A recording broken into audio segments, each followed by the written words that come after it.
4,000 का जूता क्या करेगा, 500 का भी तो साला वही दौड़ता है ना। बेटा बोलता है पापा 5 स्टार में खाना कब खिलाओगे, बाप बोलता है बेटा जिसकी हराम की कमाई होती है ना वो 5 स्टार में खाना खाते हैं। तेरे बाप के पास कोई हराम की कमाई थोड़ी है। क्या ये सच बोल रहा है बाप?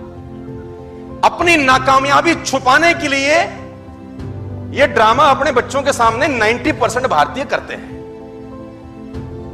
क्या 100% लोग जो 5 स्टार में खाना खाते हैं हराम की कमाई से खाते हैं क्या? नो। और कहानी गड़बड़ कब होती है दोस्त? तब जब होता है ये, if you taste success you get trapped in comfort zone. जैसे जैसे सफलता मिलनी शुरू होती है आप ट्रैप में फंस जाते हैं। कैसे? पहले हमारे घर में कूलर नहीं था, फॉर एग्जाम्पल, पहले कूलर नहीं था, कूलर आया, अब आराम हुआ कि नहीं हुआ, कंफर्ट मिला कि नहीं मिला? भाई पहले कूलर नहीं था, कूलर आया तो कंफर्ट मिला। इन्वर्टर नहीं था, है ना, तो लाइट जाती थी तो हाथ वाला वो होता था फैन, उसको अपन लोग झलते थे, तुमको याद होगा अगर तुम कुछ लोग अगर मेरी तरह गरीब परिवार से हो तो हाथ वाला पंखा, है ना। फिर इन्वर्टर लग गए तो लाइट कैसे जाती है आजकल बच्चों को नहीं पता। भाई आजकल बच्चों को तो पता ही नहीं कि लाइट कैसे जाती है, पंखा बंद कैसे होता है, पता है आजकल बच्चों को नहीं। हमारे टाइम पे तो साला रात को 1 बजे वो कूलर चलते कहते हमने कहा स्यापा साला ये फिर बंद हो, है ना। हमारे टाइम में ऐसा होता था कि अभी तो साला ऐसा कुछ नहीं है। तो जैसे कंफर्ट आया, जिंदगी कंफर्टेबल हुई, कूलर से एसी में आए, हम लोग थोड़ा सा ढीला हो गए यार। जैसे जैसे आपने सफलता अर्जित करी, जैसे आप बस से बाइक में आए, बाइक से गाड़ी में आए, आपने अपना जो एक्सीलेटर पर पैर था वो पंजा धीरे धीरे कम करना चालू कर दिया। सफलता ने आपको कंफर्टेबल जोन में डाल दिया सर। सफलता आपको कंफर्टेबल जोन में धकेल देती है और ये एक ऐसा ट्रैप है जिसमें 90% लोग फंस जाते हैं, साइलेंटली पता भी नहीं चलता उनको। जैसे जैसे सक्सेसफुल होते जाते हैं वैसे वैसे कंफर्टेबल होते जाते हैं। मैं कहता हूं नहीं नहीं, मेरा फिलॉसफी अलग रहा 14-15 साल का। मैं जैसे जैसे सक्सेसफुल हुआ मैंने कंफर्टेबल सिचुएशन की जगह चैलेंजिंग सिचुएशन को अडॉप्ट किया। जैसे जैसे मैं कंफर्टेबल हुआ मैंने चैलेंजिंग सिचुएशंस को अडॉप्ट किया। फॉर एन एग्जांपल, मेरे पास स्कूटर नहीं था तो मैंने स्कूटर लिया, मेरे पास स्कूटर के बाद गाड़ी नहीं थी तो मैंने गाड़ी ली, मेरे पास गाड़ी लेने के बाद घर नहीं था तो मैंने घर लिया। मैंने क्या किया, मैंने अपनी जिंदगी में एक बोझ बढ़ाया। हमेशा मेरी सफल होने का मुझसे कभी कभी बहुत सारे लोग पूछते हैं इतना काम क्यों करता है रे बावले, लगा हुआ है सुबह से रात तक, इधर फ्लाइट पकड़ता है, उधर जाता है, उधर से उतरता है, इधर उतरता है। इंडिगो में नीता अंबानी के बाद फ्लाई करने वाला मैं ही आदमी हूं। इंडिगो एयरलाइंस में सेकंड नंबर पे फ्लाई करता हूं मैं। तो लोग बोलते हैं इधर से उड़ता है उधर आता है, एयरपोर्ट वाले बोलते हैं तेरे पे और कोई काम नहीं, उड़ता उतरता उड़ता उतरता उड़ता उतरता। तो हमने कहा सिंपल फिलॉसफी है, रॉकेट से पूछो क्यों तेज चलता है, तो रॉकेट बोलता है तेरे पिछवाड़े में लगेगी तो तुझे पता चलेगा क्यों तेज चलता है।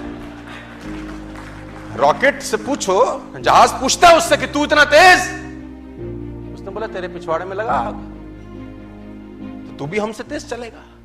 लेकिन जहाज पिछवाड़े में नहीं लगाता, रॉकेट पिछवाड़े में।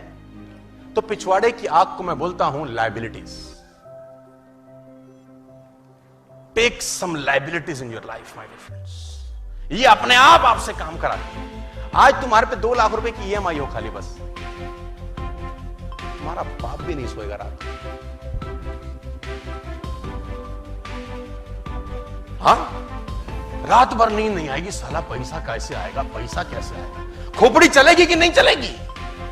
अब लाइबिलिटी शाइबिलिटी है नहीं, एसी ऑन किया सो गए, एक तरीके को पैसा आ जाएगा, ऐसी की तैसी में जाए दुनिया। हम सेटिस्फाइड हैं, we are satisfied, I have no issues. कुछ मत करो, ये चैलेंजिंग सिचुएशन है। देखो ये सिचुएशन में आपको खुद अपने आप को डालना पड़ेगा, नोबडी एल्स विल कम, कोई नहीं आएगा आपको। अब कुछ लोग बोलेंगे ये क्या तरीका है, मैंने बोला यही तरीका है। हम लोग डंडे के लोग हैं, जब तक डंडा नहीं पड़ता काम नहीं करते सर। मैं बता रहा हूं सर, जब 15 दिन छुट्टी होती थी ना स्कूल एग्जाम के अंदर, 15 दिन किसी एक पेपर में छुट्टी होती थी, टट्टू नहीं पड़ता कोई। एक दिन छुट्टी हो साला आग लगा देता है उसी एक दिन में। 15 दिन में क्या बोलता है, कल कर लूंगा, कल कर लूंगा। मेरा फाइनल ईयर का स्टूडेंट मैं MBA जब मार्केटिंग मैनेजमेंट का मेरा क्लास था जब मैं फाइनल ईयर में था 98 के अंदर, तो उसमें 8-9 छुट्टी थी साला। बच्चे खुश थे, मैंने कहा बर्बाद हो गए। उसने बोला 9, क्योंकि 9 दिन जब मुझसे किसी ने बोला कब, तो हमने बोला अभी तो दिन है, अभी तो दिन है, अभी तो दिन है। मुझे आज भी याद है कि आखिरी दिन में कोई किताब को टच नहीं किया, लास्ट दिन तक तो किताब ही बाय नहीं करी, आखिरी दिन किताब खरीद के लाया मैं। मुझे आज भी याद है मार्केटिंग मैनेजमेंट का मेरा एग्जाम था नेक्स्ट अगले दिन का, और मैं उस दिन किताब लेके आया कि अब तो एक ही दिन रह गया है। हम लोग दोस्त बना के चौकड़ी बना के पढ़ते थे। आप लोगों को याद होगा जब एक घर किसी एक लौंडे के घर रहते थे सब, याद है आपको? टट्टू ना पढ़ते थे वहां पे, पढ़ाई के अलावा सारे काम होते थे वहां पे। डिटेल में समझाने का मत बोलना मेरे को। सो वो बुक बाय करके आए हम, तो 4 दोस्तों की हमारी चौकड़ी थी। नाम नहीं बताना चाहता, रिकॉर्ड हो रहा है, कल यूट्यूब पे जाएगा तो पीटेंगे मेरे को पकड़ के कि घर की बातें बाहर बताता है। तो मुझे याद है आज भी वो सब बैठे पढ़ने को, और मैंने किताब उठाई तो मेरे को तो उबासी आ गई। तो मैंने बोला भैया मैं तो सो रहा हूं। उसने बोला नालायक कल तो एग्जाम है। तो मैंने बोला तुम कब तक पढ़ोगे? तो हमने बोला, वो उसने बोला हम 12 बजे तक पढ़ेंगे, फिर हम सोएंगे, फिर 5 बजे उठेंगे। तो मैंने कहा जब तुम सोने लगा तब जगा देना मुझको। तुम 12 बजे जब सोने लगो तो अपन को जगा देना, जब तुम सोओगे फिर हम रात भर में कर देंगे कांड। तो उसने बोला ठीक है। अपन सो गए चद्दर वद्दर लेके। अब वो 12 मुझे हाथ लगाए, सोनू उठ। मैं भी उठा। मैंने कहा हाँ उठ पढ़, कल तेरा एग्जाम है। मैंने कहा तुम सोने लगे हो? कह रहा हाँ। मैंने कहा उठोगे कब?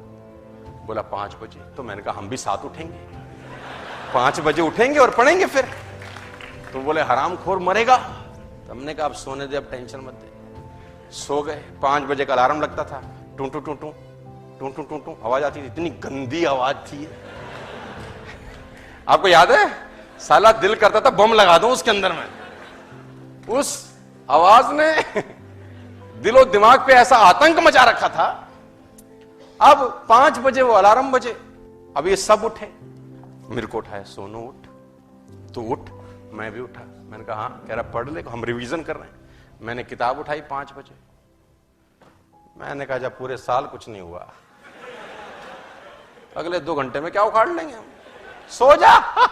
अपन फिर सो गए। तो जब वो दिन ज्यादा होते हैं तो आदमी क्या हो जाता है, कंफर्टेबल हो जाता है, और उस कंफर्टेबल सिचुएशन में उसकी ऐसी की तैसी हो जाती है। My dear friends, a ship is always safe in the harbour.